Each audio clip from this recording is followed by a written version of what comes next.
L'amministratore di Sicilia e Servizi Antonio Ingroia ha presentato in procura un esposto denuncia per truffa e sprechi per complessivi 100 milioni di euro durante il governo lombardo.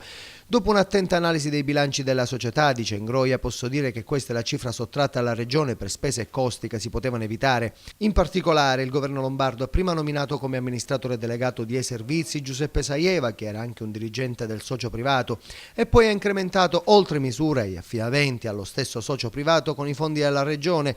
Soltanto nel dicembre del 2009 sono saliti a quota 79 milioni di euro in un solo mese.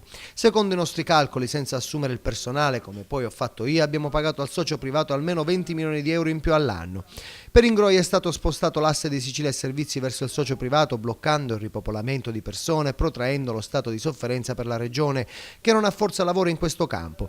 Questo personale, che oggi assunto da noi costa 1.700 euro al mese, prima costava fra i 400 e i 1.030 euro al giorno, soldi che non andavano ai lavoratori, che hanno mantenuto sempre lo stesso stipendio mai superiore ai 2.000 euro al mese, ma come utile al socio privato, il che ha portato a costi per la società da 50 milioni all'anno, mentre ora ne costa circa 10.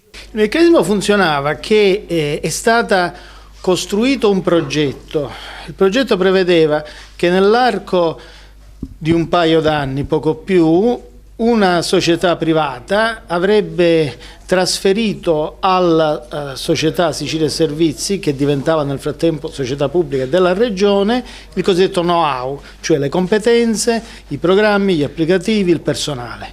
Questo processo è iniziato per i primi anni e a un certo punto è stato bruscamente interrotto, è stato sospeso in modo artificioso, bloccando questa attività di trasferimento e quindi prolungando l'arricchimento sostanzialmente del socio privato. Noi parliamo di anni in cui ogni risorsa, ogni lavoratore che oggi noi stipendiamo con cifre che vanno a fare 1.200, 1.500 eccetera, costava fino a 1.000 euro al giorno.